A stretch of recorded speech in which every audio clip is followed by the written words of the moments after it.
Big breaking এই মুহূর্তের সবথেকে বড় খবর একমাত্র ডেলি নিউজ কলকাতার পর্দায়। নবদ্বীপে অস্ত্র কারখানার হদিশ। আবার একবার বলে রাখি, নবদ্বীপে অস্ত্র কারখানার হদিশ। আগ্নেয়াস্ত্র তৈরি সরঞ্জাম উদ্ধার, গ্রেপ্তার এক। এদিন সাংবাদিক সম্মেলন করে এমনটাই পুলিশের তরফে জানানো হয়েছে। পুলিশ সূত্রের খবর, মহীশূরা মাঝের চর এলাকার বাসিন্দা সঞ্জু শেখ নামে এক যুবককে ইতিমধ্যেই গ্রেপ্তার করা হয়েছে। তার কাছ থেকে আগ্নেয়াস্ত্র তৈরির বিভিন্ন রকম সরঞ্জাম উদ্ধার করা হয়েছে তার ঘর থেকেই। এই সমস্ত জিনিসপত্র উদ্ধার হয়েছে বলে পুলিশ সূত্রের খবর।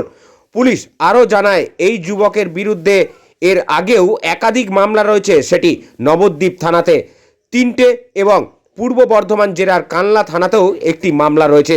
তবে এই অস্ত্র তৈরি করার সরঞ্জাম সে কোথা থেকে পেল এবং এই অস্ত্র তৈরির করা কোথায় বিক্রি করত বা কারা তার কাছ থেকে এই সমস্ত দেশি অস্ত্র কিনত, তার তদন্ত ইতিমধ্যেই চালাচ্ছে পুলিশ, যার মধ্যে বেশ কিছু সূত্র মারফত এই অস্ত্র কোথায় যেত তার সন্ধান পেয়েছে পুলিশ। আগামীকাল ধৃতকে আদালতে তোলা হবে, এমনটাই পুলিশ সূত্রের খবর। গোপন সূত্রে খবর পেয়ে আমরা এই সঞ্জুর শেখ, যাকে আপনারা পেছনে দেখছেন, এর বাড়ি হচ্ছে মাঝের চর মহীশূরাতে, তাকে আমরা গ্রেপ্তার করেছি। এবং টেবিলের উপরে এই জিনিসগুলো দেখছেন, এগুলো সবই আনফিনিশড আর্মসের প্রোডাক্ট। তো সেটাকে আমরা সেখানের মধ্যে আনার্থ করেছি। আমাদের নবদ্বীপ থানার পুলিশ এখানের মধ্যে খবর পেয়ে সেটাকে রিকভার করেছে এবং আসামিকে গ্রেপ্তারও করা হয়েছে। কবে? এটা আজকেই করা হয়েছে। হ্যাঁ, কিছুটা সময় সাময়িকভাবে গা ঢাকা দেওয়ার চেষ্টা করলেও আমাদের সেখানের মধ্যে তৎপরতার সঙ্গে আমরা তাকে গ্রেপ্তার করতে সক্ষম হয়েছি। এগুলো ওর ঘরের কোথা থেকে উদ্ধার হয়েছে? ঘর থেকে নাকি? হ্যাঁ, ঘরের থেকে। এক্সক্লুসিভ পজিশন আমাদের তো সেখানের মধ্যে থাকতেই হবে, তো সেই হিসেবের মধ্যে ওর ঘরের থেকেই সেখানের মধ্যে এগুলো উদ্ধার হয়েছে। ওর বিরুদ্ধে কি আগেও কোনো অভিযোগ ছিল? হ্যাঁ, আমরা সেখানের মধ্যে ধরা পড়ার পরে আমরা সেটাকে ভেরিফাই করে দেখেছি যে আমাদের থানাতে অন্তত পক্ষে ওর সেখানের মধ্যে 3খানা কেস, এবং কালনা থানাতেও একটা পার্শ্ববর্তী আমাদের পূর্ব বর্ধমান জেলা আছে, সেখানেও তার এগেনস্টে একটা কেস পাওয়া গেছে।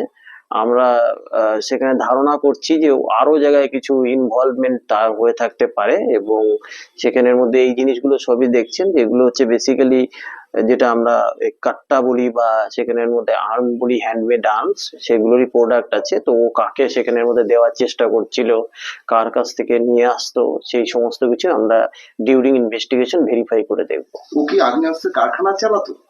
কারখানা পর্যন্ত এখনো পর্যন্ত আমরা সেরকম ভাবে কিছু পাইনি, কিন্তু যেগুলোই আমরা মনে হয়েছে আমাদের যে যেগুলো এই জিনিসগুলো দিয়ে দেশীয় আর্মস টাইপের কিছু প্রিপেয়ার করা যেতে পারে, তো সেই হিসাবের মধ্যে আমরা ধরেছি। এবং যেহেতু প্রিলিমিনারি স্টেজেই আছে তদন্তটা, তো সেই জন্য আমরা পরবর্তীকালে হয়তো আরো বিশদে বলার মতন জায়গায় থাকবো। হ্যাঁ, সেখানের মধ্যে আমরা প্রথম অবস্থার মধ্যে আমরা সেটাকে অন্তত পক্ষে পেয়েছি এবং তার বেসিসের মধ্যে অ্যারেস্ট করা হয়েছে, এবং সেখানের মধ্যে আমরা রিমান্ডে সেখানের মধ্যে নিয়ে এসে আমরা আরো কিছু সেখানের মধ্যে আনার্ট করতে পারবো বলে আশা করছি। এরপরে হ্যাঁ, সেখানের মধ্যে সেটা তো টেকনিক্যাল বিষয়, কেননা আমাদের প্রথম অবস্থার মধ্যে আমরা ডিটেন করি এবং ডিটেন করার পরে তারপরে জিজ্ঞাসাবাদ করার পরে তারপরে আমরা অ্যারেস্ট করি। তৈরি আর্মস কি রিকভারি হয়েছে কিছু? এখনো পর্যন্ত হয়নি, কিন্তু যেখানের মধ্যে মানে আমরা যে বললাম সেখানের মধ্যে যে এখনো পর্যন্ত একদমই প্রিলিমিনারি স্টেজে আছে, সেজন্য আরো জিজ্ঞাসাবাদ করার প্রয়োজন আছে।